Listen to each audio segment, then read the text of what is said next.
छात्रों, आज हम बीए तृतीय वर्ष का भक्ति काल ये पाठ्यक्रम देखने जा रहे हैं। हमारा पेपर जो है हिंदी साहित्य का इतिहास, इसके अनुसार हमने हमारा पहला चैप्टर देखा है आदिकाल। पाठ्यक्रम के अनुसार आदिकाल, भक्ति काल, रीति काल और आधुनिक काल ये 4 रखे गए हैं हिंदी काल के। तो जिनमें से हमारा पहला काल समाप्त हुआ है आदिकाल, और आज हम भक्ति काल देखने जा रहे हैं।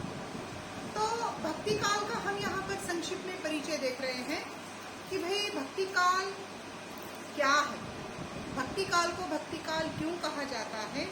भक्ति काल की हम परिस्थितियाँ देखने वाले हैं, विशेषताएं देखने वाले हैं।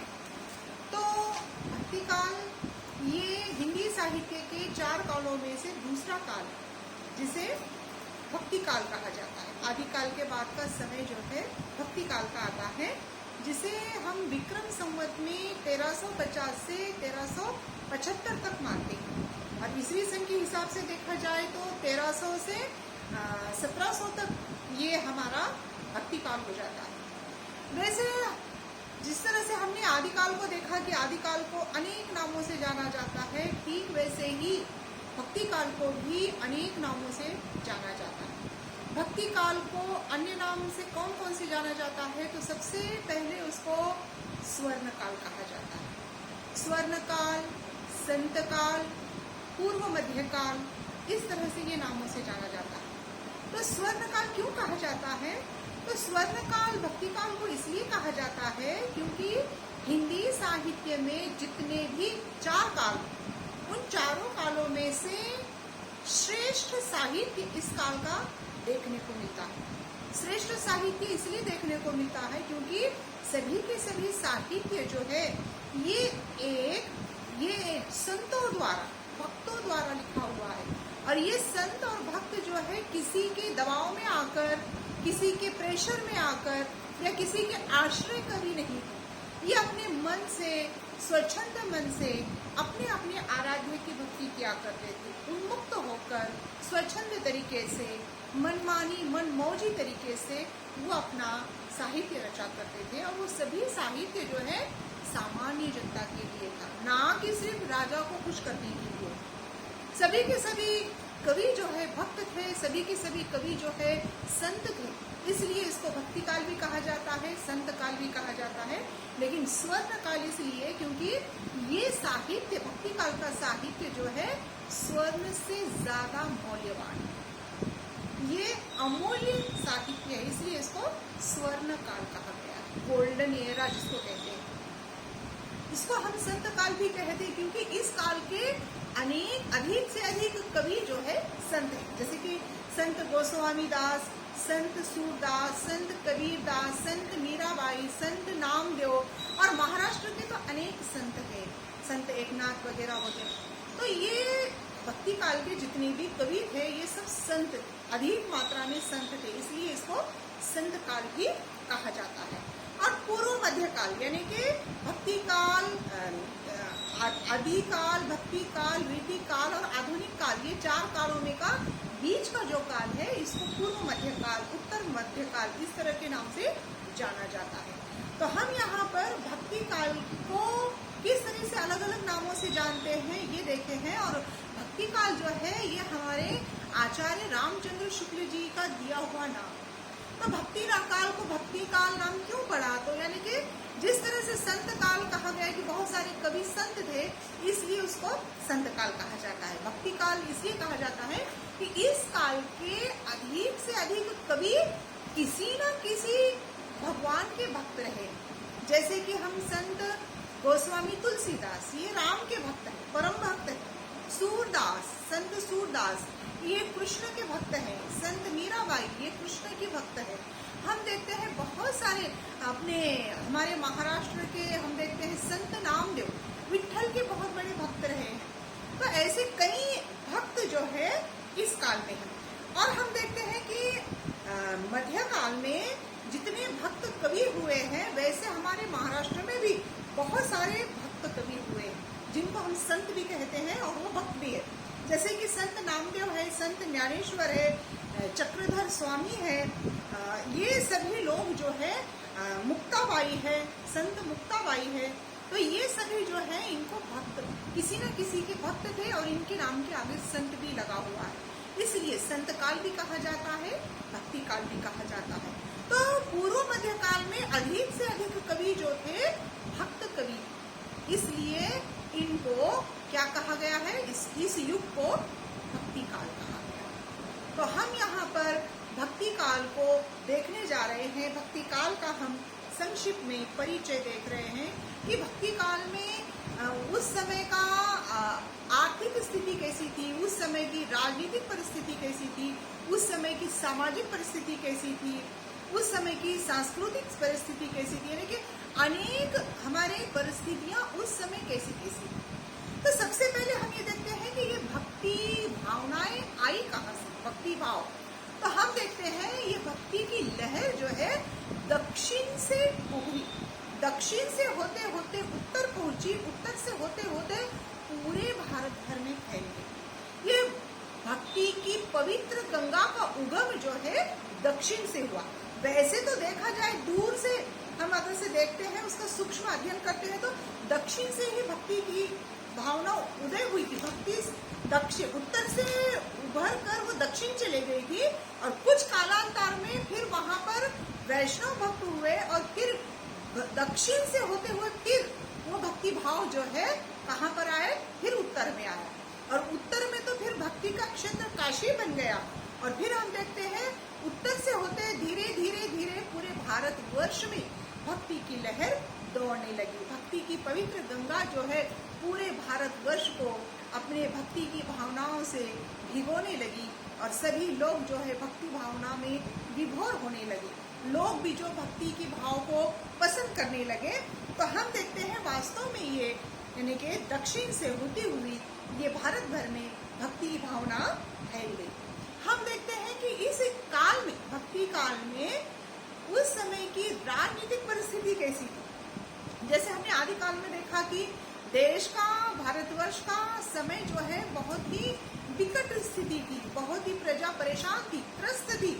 तो अत्यंत ही अशांत यानी कि संघर्ष में ये काल था। हम देखते हैं कि इस कालखंड में तुगलक, हम देखते हैं सूरी, गजनवी, ये सभी शासन कर रहे थे और उस समय मुगलों का काल, मुगलों का काल होने के कारण हम देखते हैं कि ये मुगल बादशाह अकबर बादशाह जो है उसके नेतृत्व में दिल्ली चल रहा था। दिल्ली पर अकबर का कब्जा था और पूरे भारतवर्ष में यानी कि मुगल साम्राज्य ने अपना परचम फहरा दिया था। तो हम देखते हैं कि अकबर बादशाह जो है, महान अकबर कहा जाता है, वो दूरदृष्टि वाले, एक सभी धर्म को लेकर चलने वाले हम ये बादशाह अकबर को देखते हैं, सुनते हैं। हम देखते हैं कि बादशाह अकबर के दरबार में 9 रत्न थे, अलग अलग यानी कि ज्ञान रखने वाले पारखी लोगों को परख कर अकबर ने अपने दरबार में 9 रत्न रखे थे।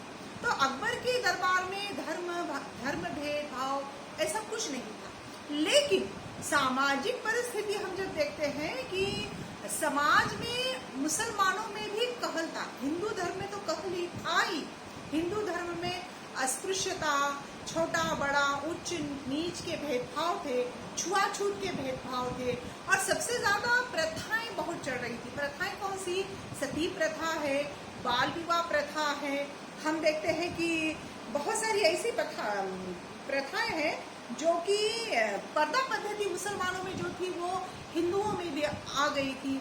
और हम देखते हैं कि मुसलमानों में क्या कहल था कि मुसलमान धर्म में 2 यानी कि धाराएं प्रचलित थी, शिया और सुन्नी। शिया और सुन्नी इस धर्म के नाम पर ये आपस में लड़ रहे थे, कहल हो रहा था। और हिंदू धर्म में तो अनेक अनेक धर्म, अनेक संप्रदाय, अनेक छोटा बड़ा अस्पृश्य भाव यहाँ पर होने के कारण जनता जो है त्रस्त हो चुकी थी, जनता जो है परेशान हो गई थी ये आपसी कहल से। हम देखते हैं कि एक और बौद्ध धर्म जो है पतन की ओर आ रहा था, उसका विकृति बढ़ रही थी। लोग बौद्ध धर्म से भी यानी कि छुटकारा पाना चाहते थे। और फिर हम देखते हैं कि लंबे समय तक यानी कि यही दौर चलता रहा कि जनता परेशान है। और फिर हम देखते हैं कि दक्षिण से जब भक्ति की भावना धीरे धीरे उभर कर यानी कि उत्तर की ओर आने लगी, तो रामानंद जी ने, रामानंद यानी कि जो तुलसीदास के हम गुरु मानते हैं, उन्होंने सारे उत्तर में भक्ति की लहर फैला दी। और हम देखते हैं कि उन्होंने अपनी भक्ति भावना से प्रचार और प्रसार करके भक्ति भाव को पूरी तरह से भारतवर्ष में फैला दिया। और फिर हम देखते हैं कि भक्ति भावना ऐसी हो गई कि लोग जो है भक्ति को अपना जीवन का एक अहम हिस्सा समझने लगे। और यही भक्ति भाव, भक्ति काल, ये जो है फिर से दो भागों में बट गया।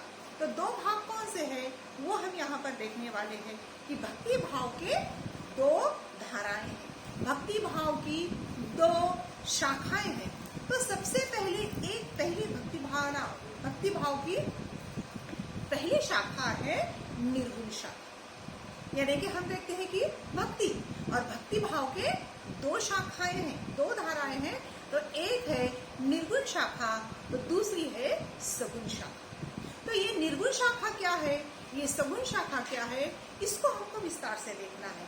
निर्गुण शाखा की फिर दो शाखाएं हैं। निर्गुण शाखा की दो शाखाएं कौन सी है, तो ज्ञानाश्रयी शाखा, तो दूसरी है प्रेमाश्रयी शाखा। और फिर हम देखते हैं कि सगुण की भी दो धाराएं हैं, सगुण भक्ति की भी दो धाराएं हैं। तो वो कौन सी दो धाराएं हैं, तो एक है राम भक्ति शाखा, तो दूसरी है कृष्ण भक्ति शाखा। तो ये निर्गुण और सगुण, इन दोनों को हमको समझना जरूरी है। हम जब कक्षा में रहते हैं तो हम बोर्ड पर उसको अच्छी तरह से एक कॉलम बनाकर भक्ति काल को अलग अलग हिस्सों में बांटकर हम समझाते हैं। लेकिन अब ये वीडियो के द्वारा जब हम समझा रहे हैं तो इसको थोड़ा सा और आसान करके हमको बताना है, क्योंकि बोर्ड नहीं है। बोर्ड पर हम भक्ति काल की दो शाखाएं निर्गुण सगुण, फिर उसको बाण के आधार पर फिर बताते हैं कि निर्गुण और सगुण का ज्ञानाश्रय शाखा, प्रेमाश्रय शाखा कैसे होते हैं। तो ये ऐसे ही मैं बताने वाली हूँ। तो भक्ति काल की दो शाखाएं हैं, निर्गुण शाखा, तो दूसरी है सगुण शाखा। तो निर्गुण को निर्गुण शाखा क्यों कहा गया है, निर्गुण शाखा किसे कहते हैं, तो निर्गुण शाखा उसे कहते हैं कि ऐसी भक्ति, ऐसे भगवान की उसमें भक्ति की जाती है कि जहां पर वो भगवान निराकार, निराकार का मतलब है जिसका कोई आकार नहीं, जिसका कोई प्रकार नहीं, जिसका कोई रूप नहीं, जिसका कोई रंग नहीं, गंध नहीं, लिंग नहीं, लिंग नहीं, स्त्री है या पुरुष है, लिंग नहीं, रंग नहीं, रूप नहीं, कुछ भी नहीं, सिर्फ एक विश्वास है, सिर्फ एक उसके प्रति आस्था है। उसको हम कहते हैं भगवान को मानना, भगवान पर विश्वास रखना, निर्गुण भक्ति। निर्गुण भक्ति के लिए दूसरा एक उदाहरण ऐसा है जहां पर मूर्ति पूजा नहीं होती, जहां पर जैसे कि खुदा को माना जाता है, जहां पर अल्लाह को माना जाता है, जहां कि अल्लाह को, खुदा को जहां पर देखा नहीं गया, सिर्फ उसको महसूस किया जाता है, सिर्फ उस पर विश्वास रखा जाता है, जिसको यकीदा कहा जाता है, जिस पर यकीदा रखा जाता है कि भाई खुदा है, भगवान है और हमको उसके सामने झुकना है। जहां मूर्ति की पूजा नहीं होती, निराकार यानी कि जिसका कोई आकार नहीं, जिसका कोई प्रकार नहीं, वो क्या है पता नहीं, स्त्री है, पुरुष है, दिखने में कैसा है, उसका रूप, रंग, आकार, प्रकार, गंध कुछ भी पता नहीं, लेकिन भगवान है। ऐसी भक्ति की, उसका सिर्फ नाम लेकर उस शक्ति को महसूस किया जाता है, उसको निर्गुण भक्ति कहते हैं। और दूसरा है सगुण भक्ति। सगुण भक्ति का मतलब है साकार रूप। साकार रूप का मतलब होता है साक्षात सामने एक रूप है, आकार है, प्रकार है, रूप है, रंग है, लिंग है, स्त्री है या पुरुष है, देव है या देवी, भगवान है या देवी, ये पता चलता है। तो जैसे कि हम राम का रूप समझ सकते हैं, कृष्ण का एक आकार देखते हैं, हम माता का एक रूप देखते हैं, देवी का एक रूप देखते हैं और उस नाम से उसको हम पूछते हैं। तो ये हुई है मूर्ति पूजा की। एक मूर्ति को देखकर उसके सामने उसकी भक्ति की जाती है, उसकी पूजा अर्चना की जाती है, जो जिसका आकार है, प्रकार है, रूप है, रंग है, हम देखते हैं गंध है, लिंग है, ऐसे यानी कि एक साकार रूप का जहां पर भक्ति की जाती है उसको सगुण कहते हैं, यानी कि मूर्त रूप उसको सगुण कहते हैं, और अमूर्त रूप जो दिखाई नहीं देता पर है वो निर्गुण भक्ति। निर्गुण और सगुण में अंतर देखो, निर्गुण का मतलब होता है अमूर्त, जो दिखाई नहीं देता पर हमारा विश्वास है कि वो है निर्गुण, और सगुण का मतलब है कि जो साकार रूप है, मूर्त रूप है, सामने साक्षात मूर्ति है, पत्थर की मूर्ति है चाहे कोई भी मूर्ति हो,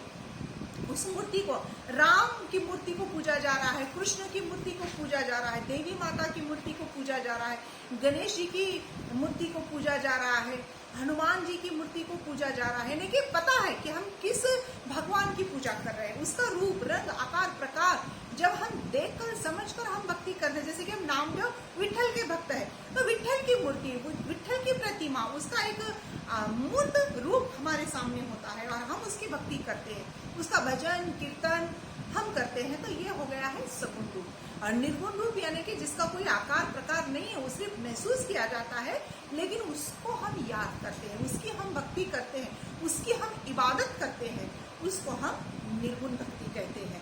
तो भक्ति की दो शाखाएं हैं, एक है निर्गुण तो दूसरी है सगुण, और निर्गुण की भी दो शाखाएं हैं और सगुण की भी दो शाखाएं हैं। तो निर्गुण की दो शाखाएं कौन सी है? तो निर्गुण की है ज्ञानाश्रय शाखा और दूसरी है प्रेमाश्रय शाखा। तो ज्ञानाश्रय शाखा के प्रवर्तक कौन है? जनक कौन है? और प्रेमाश्रय शाखा के प्रवर्तक कौन है? जनक कौन? ये हमको देखना है। तो निर्गुण भक्ति की निर्गुण शाखा की दो धाराएं हैं।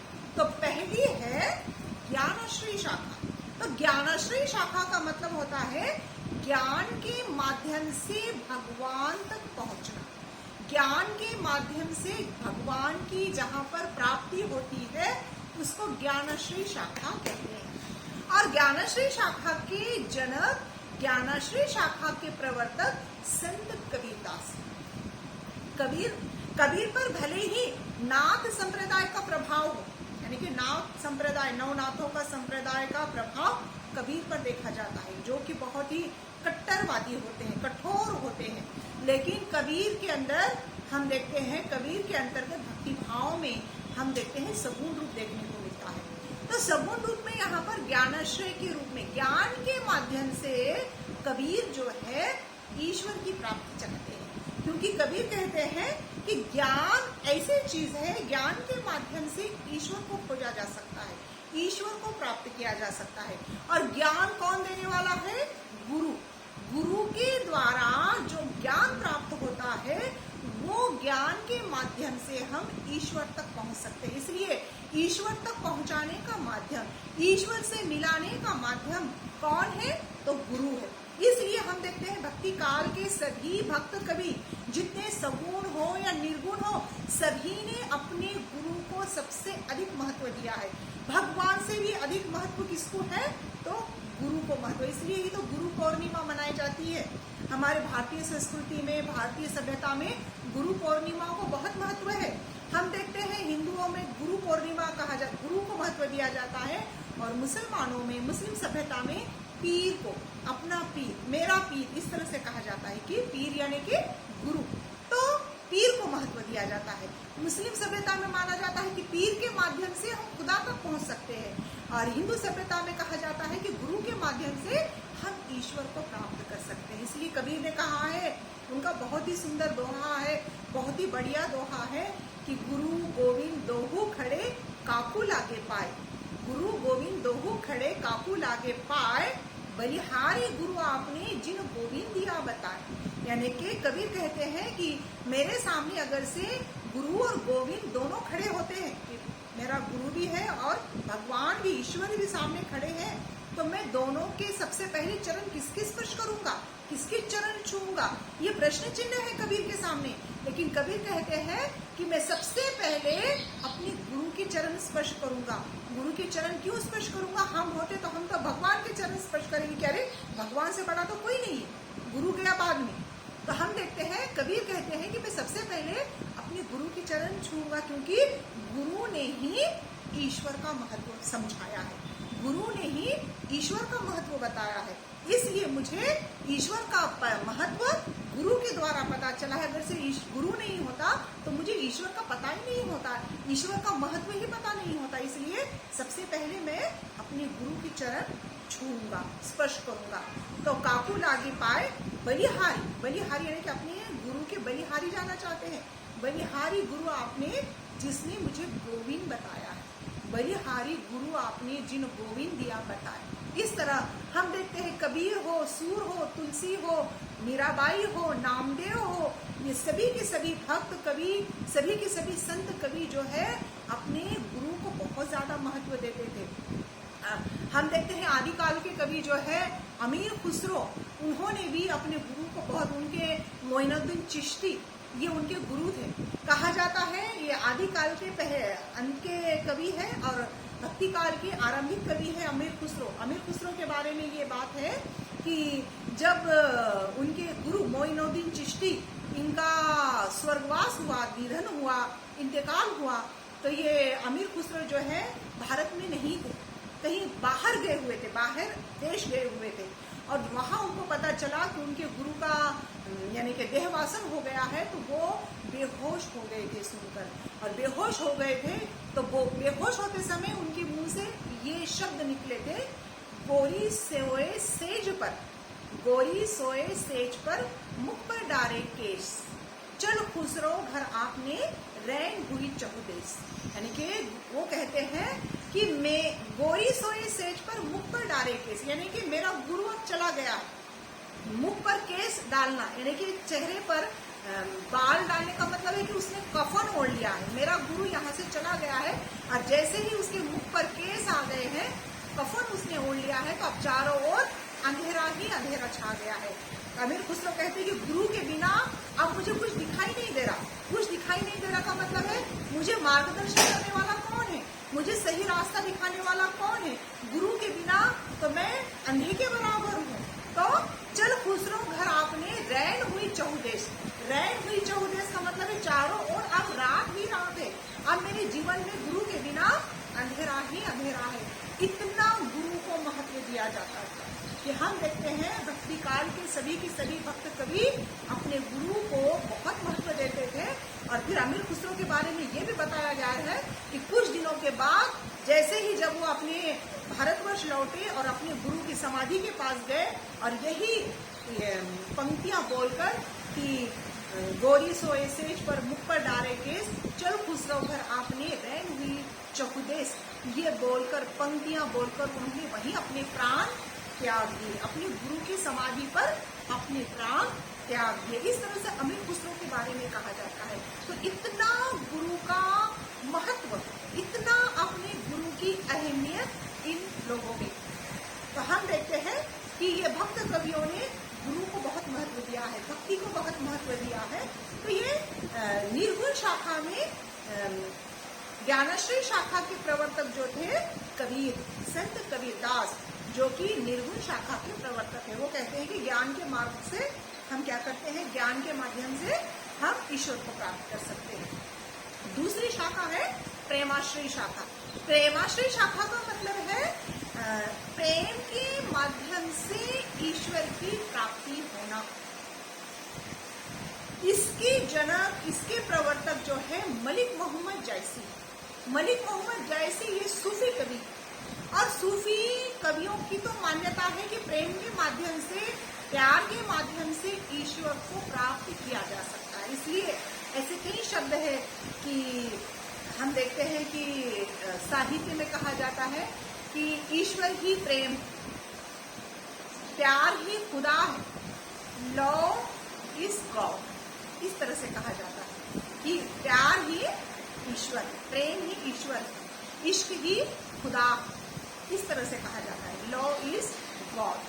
कि प्रेम में ये ईश्वर को ढूंढते हैं। तो यहाँ सूफी मत आ जाता है। तो ये सूफी परंपरा में यहाँ स्त्री रूप को देखा जाता है, यानी कि भगवान को, खुदा को स्त्री रूप में देखा जाता है कि किस तरह से जहाँ प्रेम होता है, प्रेम के भाव निर्माण होते हैं, तो प्रेमी जो है स्त्री में भगवान देखता है, खुदा को देखता है, उसकी तुलना खुदा से करता है, उसकी तुलना भगवान से करता है। इसलिए सूफी प्रेम में यानी कि सूफी साहित्य में प्यार को महत्व दिया गया है, प्रेम को महत्व दिया गया है। तो हम देखते हैं प्रेमाश्रय शाखा के प्रवर्तक जो है मलिक मोहम्मद जैसी। अब जब हम ज्ञानाश्रय शाखा देखेंगे, प्रेमाश्रय शाखा देखेंगे तो इसको हम विस्तार से देखेंगे, लेकिन फिलहाल हम भक्ति काल की दो शाखाएं, निर्गुण शाखा और सगुण शाखा, निर्गुण शाखा की दो शाखाएं देख रहे हैं, धाराएं देख रहे हैं, ज्ञानाश्रय शाखा तो दूसरी है प्रेमाश्रय शाखा, दूसरा है यहाँ पर सगुण भक्ति। सगुण भक्ति के भी दो शाखाएं हैं, सगुण शाखा की भी दो शाखाएं हैं, एक है राम भक्ति शाखा तो दूसरी है कृष्ण भक्ति शाखा। राम भक्ति शाखा क्या है? तो यहाँ पर राम भक्ति शाखा का मतलब है जहाँ पर राम को अपना स्वामी बताया गया है, राम का एक साकार रूप को पूजा गया है, उसको राम भक्ति शाखा कहा गया है। राम भक्ति शाखा के जनक प्रवर्तक कौन है? तो हम देखते हैं गोस्वामी संत तुलसीदास, जिन्होंने रामचरितमानस लिखकर अपने आप को राम का परम भक्त होने का उन्होंने प्रमाण दिया। अवधि में रामचरितमानस लिखकर उन्होंने सबसे बड़ा भक्त होने का राम का प्रमाण दिया है।